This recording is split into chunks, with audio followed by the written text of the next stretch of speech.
Welcome children. आज हम शुरू करेंगे एक नया chapter, stars and the solar system. ये है आपका चैप्टर 17, क्लास 8। इसको हम 3 पार्ट में डिवाइड कर दिए हैं। आज हम डिस्कस करेंगे पार्ट 1। तो इस पार्ट 1 में हम क्या क्या आज डिस्कस करने जा रहे हैं मैं पहले आपको बता देती हूँ।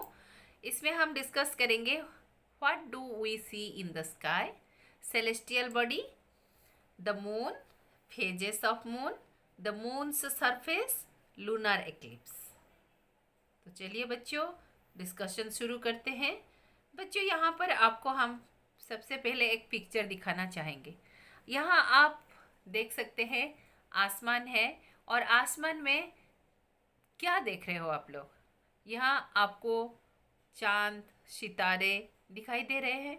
तो हमको सिर्फ चांद सितारे रात के आसमान में दिखाई देता है, लेकिन दिन में हमको क्या दिखाई देता है? सिर्फ सूरज, और कुछ नहीं दिखाई देता। लेकिन बच्चों, क्या सिर्फ आसमान में सिर्फ चांद सितारे और सूरज ही है, या इसके अलावा और भी कुछ है? हाँ बच्चों, इस चैप्टर में हम उन सब के बारे में पढ़ेंगे जो कि आसमान में है, लेकिन उसमें से सिर्फ कुछ ही को ही हम देख सकते हैं। जैसे हम चांद को देख सकते हैं, सितारों को देख सकते हैं, और सूरज को देख सकते हैं। तो बच्चों, तो हम स्काई में क्या क्या देखते हैं? Sun, moon, planets and their moons, comets, asteroids, meteors, nebula and stars. लेकिन इसमें से हर चीज़ को हम देख नहीं सकते, लेकिन ये सारे आसमान में होते हैं। And during daylight we only see our sun and sometimes the moon. At night we see all the shining objects mentioned above against the dark sky। रात के अंधेरे के आसमान में हम ये सारे चीज़ देख सकते हैं, लेकिन बच्चों हम जानते नहीं हैं कि कौन सा क्या है, कौन सा प्लैनेट है, कौन सा कमेट है, कौन सा मून है। मून तो जान जाते हैं, लेकिन कौन सा एस्टेरॉइड्स है, मेटियोर्स है, ये सब हम नहीं जानते। तो आज हम इस चैप्टर में इसके बारे में समझेंगे कि एस्टेरॉइड्स क्या होता है, प्लैनेट्स क्या होते हैं, मून्स क्या होते हैं, कमेट्स क्या होते हैं, ये सारे हम पढ़ेंगे। और ये जो बच्चों, some of the brighter stars appear to form groups in the sky and these we call constellations। ये constellation के बारे में हम अपने नेक्स्ट सेशन में पढ़ेंगे कि कुछ जो सितारे होते हैं, सितारे कुछ पैटर्न बनाते हैं, उसको कॉन्स्टिलेशन कहा जाता है। तो सबसे पहले हम डिस्कस करेंगे बच्चों, सेलेस्टियल बॉडी क्या होता है। ये आपका एग्जाम में पूछा जाता है कि what are celestial bodies. The term celestial body is as expansive as the entire universe, both known and unknown। By definition, a celestial body is any natural body outside of Earth's atmosphere। Easy examples are the moon, sun, and other planets of our solar system.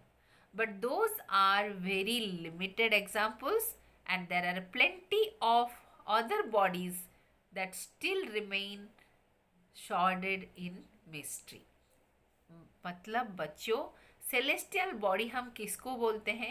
Any body, कोई भी natural body जो कि अर्थ का atmosphere के बाहर present है। चाहे वो मून हो, चाहे वो स्टार हो, चाहे वो कमेट हो, चाहे वो एस्टेरॉइड हो, चाहे वो मेटियोरॉइड्स हो, ये सारे सेलेस्टियल बॉडी है। ठीक है बच्चों, अभी हम ये सेलेस्टियल बॉडी का क्लासिफिकेशन के बारे में पढ़ेंगे। क्या क्या होते हैं सेलेस्टियल बॉडी? यहाँ देख सकते हैं बच्चों, what are the celestial bodies. The celestial body may be stars, it may be planets, it may be satellites, it may be comets, it may be asteroids, it may be meteors and meteorites, and it may be galaxies। तो ये सब के बारे में हम इस chapter में पढ़ेंगे बच्चों। सेलेस्टियल, हर एक सेलेस्टियल बॉडी के बारे में हम डिस्कस करेंगे। तो चलिए सबसे पहले शुरू करते हैं मून के साथ। मून सबसे सुंदर होता है आसमान में। जब डार्क आसमान में मून दिखाई देता है तो कितना सुंदर लगता है, कितना कूल फीलिंग आता है। तो चलिए जानना चाहेंगे हम मून के बारे में कुछ facts. We see moon changes its appearance and position in the sky with approximately 30 days cycle. 30 दिन का साइकिल में मून अपना पोजीशन चेंज करता है और उसका अपीयरेंस, जो शेप होता है, उसको भी चेंज करता है। ये लगभग 30 डेज का साइकिल होता है। जैसे आप लोग सुने होंगे कि 15 डेज का दो जो फोर्टनाइट होता है उसको कहा जाता है कि एक फोर्टनाइट में अंधेरा होता है, एक फोर्टनाइट में उजाला होता है। ऐसा क्यों होता है? क्योंकि एक फोर्टनाइट में मून दिखता है और एक फोर्टनाइट में मून नहीं दिखता। Unlike the stars, moon can also be seen during the day. Star को हम दिन के उजाले में नहीं देख सकते, लेकिन कभी कभी मून को हम सुबह, जैसे आपका अर्ली मॉर्निंग, हम मून को देख सकते हैं दिन में। We also see that the moon is always involved in eclipses and its position seems to be well correlated with the tide of the ocean. जब फुल मून होता है, पूर्णिमा होता है या फिर अमावस्या होता है, तब हमेशा कहा जाता है कि समंदर के पास नहीं जाना है। ऐसा क्यों है? क्योंकि पूर्णिमा के दिन, फुल मून के दिन, जो ओशन का टाइड होता है वो हाई टाइड होता है, इसीलिए समंदर के पास जाने के लिए मना किया जाता है। इसके अलावा हम मून का एक्लिप्स क्या होता है उसके बारे में भी पढ़ेंगे। And understanding the motion of the moon with respect to the sun and the earth will explain this phenomena. ये जो टाइड क्यों होता है, हाई टाइड क्यों होता है और लूनर एक्लिप्स क्यों होता है, ये सब हम अगर मून का जो मोशन होता है विथ रेस्पेक्ट टू सन, सन के चारों तरफ, अर्थ के चारों तरफ ये किस तरह घूमता है, उसको अगर हम समझ पाएंगे तो हम मून का जो एक्लिप्स में इन्वॉल्व होता है या फिर ओशन का टाइड क्यों हाई होता है या फिर लो होता है, ये सब हम समझ पाएंगे। तो बच्चों पहले देखेंगे स्ट्रक्चर के बारे में मून का। हमको तो अर्थ से, हम अर्थ सरफेस पे है, सरफेस से हमको बहुत सुंदर दिखाई देता है मून। लेकिन इस मून में आपने ज़रूर कुछ काले दाग देखे होंगे, जैसे यहाँ मून का पिक्चर में है। तो मून में हम एक्चुअली सरफेस में होता क्या है? जैसे अर्थ में हाईलैंड्स है, प्लेन्स है, similarly in the moon surface also the highlands are present। और ये हाईलैंड होता क्या है? ये हाईलैंड है lunar regions which are light in color। जो लाइट कलर दिख रहा है वो हाईलैंड है, और ये mountainous and heavily covered with craters. तो ये बड़े बड़े माउंटेन की तरह स्ट्रक्चर है और लाइट कलर का होते हैं। आप ये पिक्चर में देख सकते हो, कुछ हिस्सा जो डार्क कलर है और कुछ लाइट कलर है। सेकेंड हम देख सकते हैं the maria are the lunar regions that are dark smooth plains which on average are 3 kilometer lower in elevation than the highland। ये जो मारिया है ये क्या है? आपका मून का सरफेस में प्लेन रीजन है, स्मूथ प्लेन है, जिसको कि डार्क कलर में दिखाया गया है, और डार्क कलर हमको दिखता भी है। और इसका जो डेप्थ होता है, if you compare the highlands with the Maria, तो उनमें कितना दूरी रहता है? 3 किलोमीटर। 3 किलोमीटर लोअर रहता है देन द हाईलैंड। ये बच्चों मून का फेजेस है। आप देख सकते हैं मून, जैसे हमने बोला कि 30 डेज साइकिल में किस तरह मून अपना पोजीशन चेंज करता है और मून का जो शेप होता है वो चेंज होता है। आप यहाँ पर पिक्चर में देख सकते हैं फुल मून, और उसका जस्ट अपोजिट में लेफ्ट साइड में है न्यू मून और राइट साइड में फुल मून। और फुल मून और न्यू मून के बीच में आप बहुत सारे डिफरेंट शेप के मून देख सकते हैं, जैसे waning gibbous, third quarter, waning crescent. ठीक है, तो इस तरह का शेप हम फुल मून और न्यू मून मतलब अमावस्या होता है जब हम मून को एकदम से देख नहीं पाते, पूरा स्काई डार्क होता है। फुल मून यानी जो मून होता है वो ब्राइट होता है और स्फीयरिकल होता है और पूरा आसमान में वो चमकता रहता है। लेकिन धीरे धीरे जैसे ही फुल मून डे के बाद नेक्स्ट डे आता है, धीरे धीरे मून का जो स्फीयरिकल शेप है धीरे धीरे चेंज होने लगता है, स्फीयरिकलनेस धीरे धीरे डिक्रीज होने लगता है। तो ये है बच्चों फेजेस ऑफ मून। अब देखो ये फेज क्यों ऐसा है। अब देखो सेंटर में अर्थ है, अर्थ को चारों तरफ मून घूमता है, रिवॉल्व करता है। सो द मूवमेंट ऑफ और the motion of the moon around the earth is called revolution. तो यहाँ पर आप देख सकते हैं different phases of moon, full moon, new moon, और जो ये सनलाइट की वजह से हम मून का जो लाइट है वो मून का ओरिजिनल लाइट नहीं होता। Moon can not produce its own light but it is because of the sunlight. तो हम कैसे देखते हैं मून को वो हम आपको दिखाएंगे नेक्स्ट पिक्चर में। उससे पहले हम आपको बताना जरूर चाहेंगे कि what causes the moons phases. ये मून का जो डिफरेंट फेज हमने बताया ये होता क्यों है।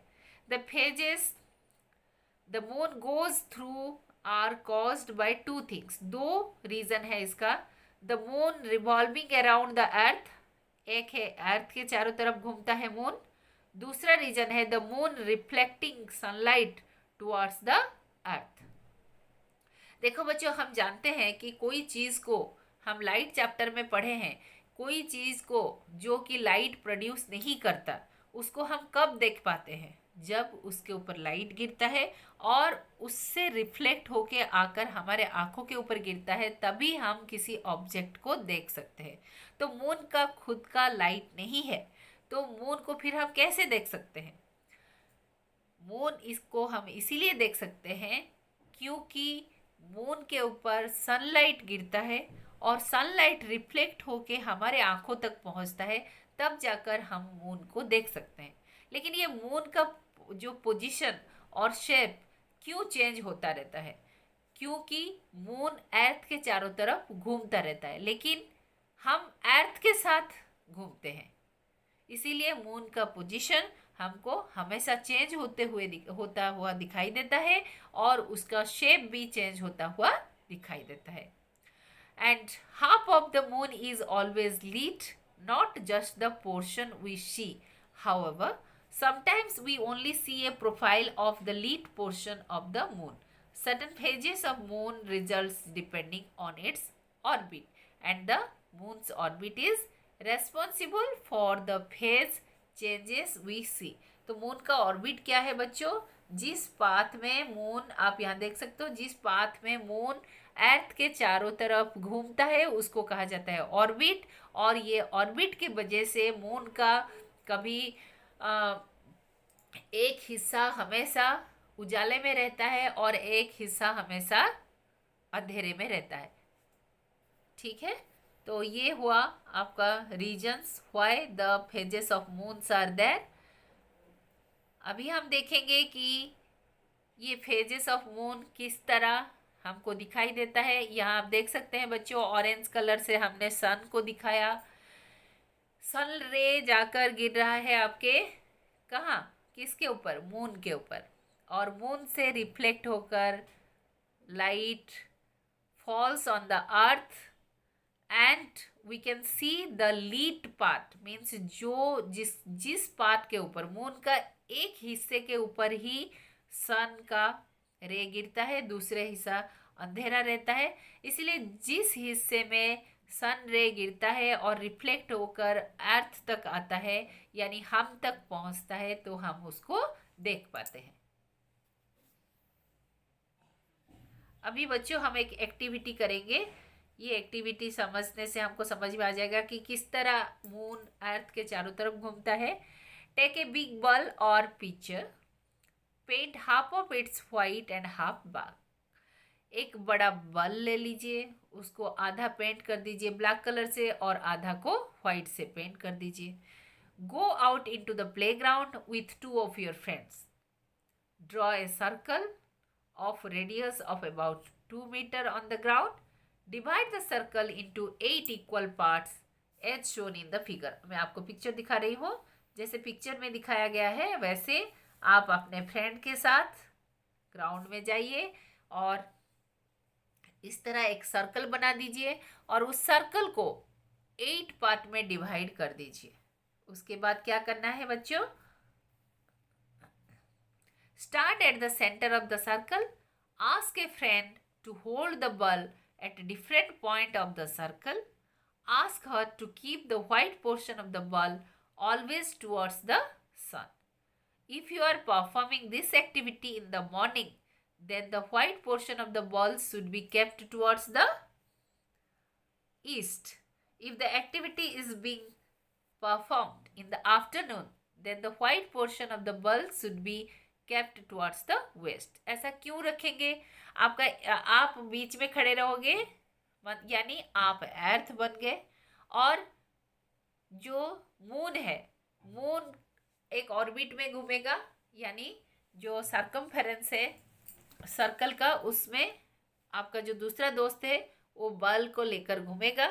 तो बॉल का जो दो हिस्सा पेंट किया गया है हमारा, एक व्हाइट और एक डार्क पेंट किया गया है, हमेशा आप क्या करोगे, व्हाइट पोर्शन को सन की तरफ दिखाओगे।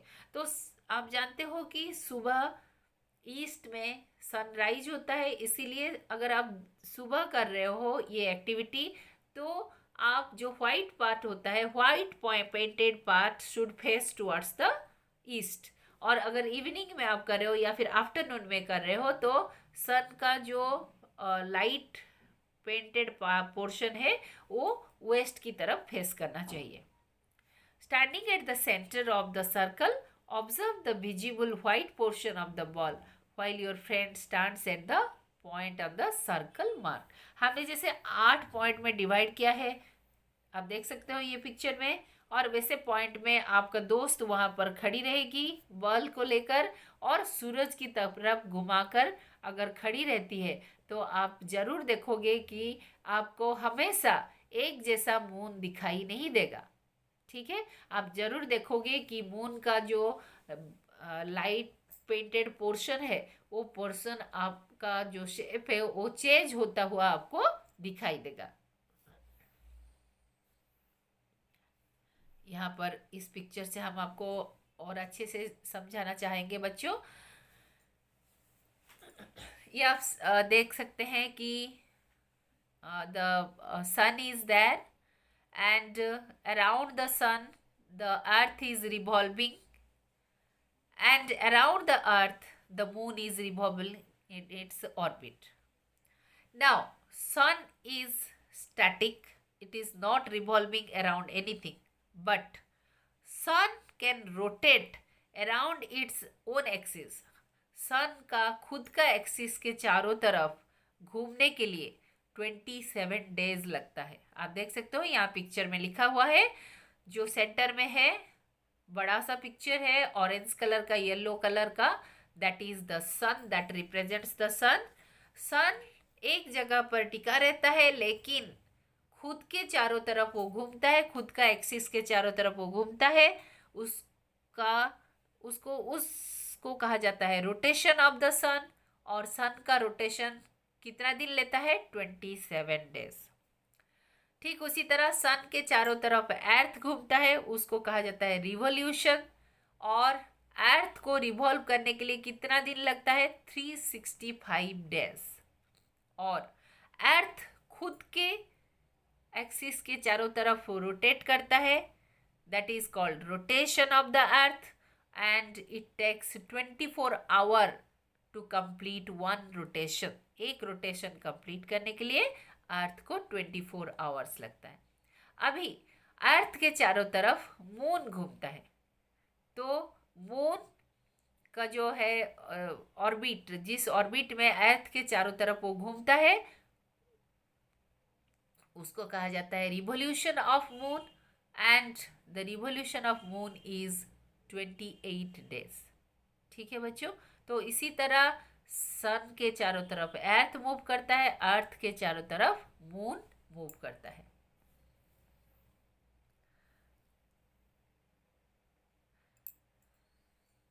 मून इतना सुंदर है बच्चों कि हमेशा पोएट जो है जब अपना कविता लिखते हैं या फिर पोएम लिखते हैं या फिर स्टोरी लिखते हैं, स्टोरी टेलर्स, तो उसमें ज़रूर कहीं ना कहीं मून का जिक्र ज़रूर करते हैं। बट अगर कोई एस्ट्रोनॉट को हम अगर पूछेंगे कि मून कैसा है, तो always he will describe it in different way. तो एस्ट्रोनॉट के हिसाब से जो those who have landed on the moon, they found that the moon surface is dusty and barren. ठीक है, वहाँ पर ना पेड़ पौधे हैं ना कोई एनिमल है, वो पूरा डस्टी है और पूरा खाली खाली सा है। There are many craters of different size, crater मतलब गड्ढा। It also has a large number of steep and high mountains. गड्ढा भी है, बहुत बड़े बड़े गड्ढे भी है और बहुत बड़े बड़े माउंटेन्स भी है। And some of these are as high as the highest mountains on the earth. Earth में जो हाईएस्ट माउंटेन होते हैं उसके बराबर वाला माउंटेन भी आपका मून में है, मून के सरफेस में है। And moon has no atmosphere and it has no water. ये है बच्चों मून का सरफेस का स्ट्रक्चर। आप यहाँ पर क्रैटर देख सकते हो, हम यहाँ पर माउंटेन नहीं देख रहे हैं लेकिन क्रैटर तो जरूर देख सकते हैं, गड्ढा देख सकते हैं। इसी तरह कई कई जगह पर बड़े बड़े माउंटेन्स भी होते हैं। बच्चों आपको पता है on July 21, 1969, this is the Indian time, the American astronaut Neil Armstrong landed on the moon for the first time. And then after him, उनके बाद Edwin Aldrin landed on the moon. ठीक है, और मून जाने से ऐसा dress up होना पड़ता है, और क्योंकि मून में एटमॉस्फेयर नहीं है तो अपने साथ ऑक्सीजन रेस्पायर करने के लिए, ब्रीथ करने के लिए लेना पड़ता है। Can we hear sound on the moon? ये सवाल जरूर आपके दिमाग में कभी आया होगा। बच्चों मून में आवाज़ सुनाई नहीं देता, क्योंकि हम साउंड चैप्टर में पढ़े हैं कि साउंड का ट्रांसमिशन के लिए हमेशा एक मीडियम की ज़रूरत है, चाहे वो लिक्विड हो, चाहे वो एयर हो, चाहे वो सॉलिड हो। क्योंकि मून में there is no atmosphere, so no gases are present on the moon, no air is there, no water, nothing is there, no medium is there, so the sound cannot be heard. So जब astronaut जाते हैं, land करते हैं moon में, तो अपने इशारों से एक दूसरे के साथ बात करते हैं, ओके या फिर माइक्रोफोन या फिर कोई इशारे से एक दूसरे के साथ कम्युनिकेट करते हैं या फिर बात करते हैं। नाउ जैसे मैंने आपको बताया था कि लूनर एक्लिप्स होता है, तो ये लूनर एक्लिप्स होता क्या है? The lunar eclipse occurs when the moon, the earth and the sun are very closely aligned with each other and the earth is present exactly in the middle of the moon and the सन।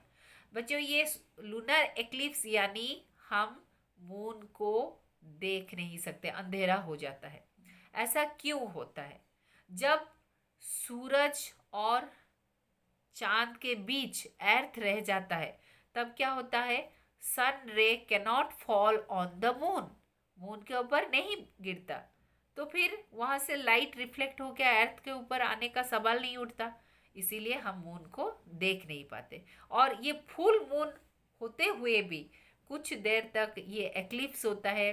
जब orbit में moon घूमता है तब कुछ देर के लिए ऐसे position में रहता है कि मून और सन के ठीक बीचों बीच अर्थ रह जाता है, जिसके वजह से मून सन का रे मून के ऊपर नहीं गिरता और हम मून को देख नहीं पाते।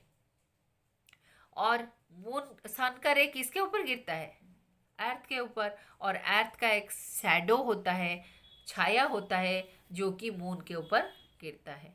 इसीलिए हम लूनर एक्लिप्स के समय मून को देख नहीं पाते। और या फिर क्या होता है, शैडो के वजह से, अर्थ का शैडो के वजह से कभी कभी रेडिश मून भी दिखाई देता है। तो ये है रहा बच्चों आपका लूनर एक्लिप्स में how is the position of the moon. आप यहाँ देख सकते हो blue colour is the earth, blue colour दिखाया गया इसलिए क्योंकि अर्थ में वाटर होता है। And sun is shown in yellow colour.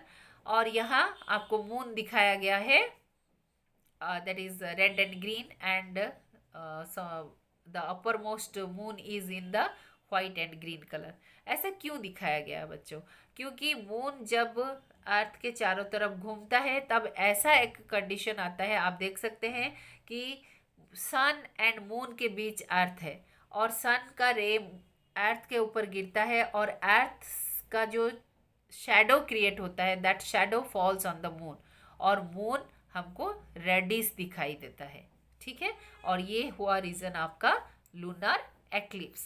ठीक है, तो ये देखो बच्चों, ये लेवलिंग यहाँ पर दिया गया है, यू कैन सी दिस।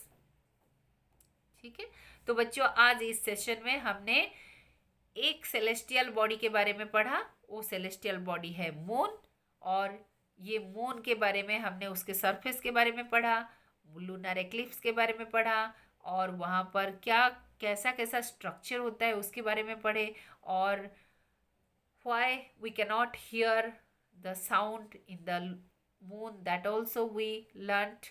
तो बच्चों आशा करती हूँ कि आज का ये जो सेशन है आपको पसंद आया होगा। आपने अंत तक इस वीडियो को देखा, आपको बहुत बहुत धन्यवाद। अगर आपने मेरे चैनल को सब्सक्राइब नहीं किया तो जल्दी से सब्सक्राइब कर दीजिए, क्योंकि मैं बहुत ही जल्दी आ रही हूँ इसका सेकेंड पार्ट के साथ। तब तक के लिए बच्चों धन्यवाद।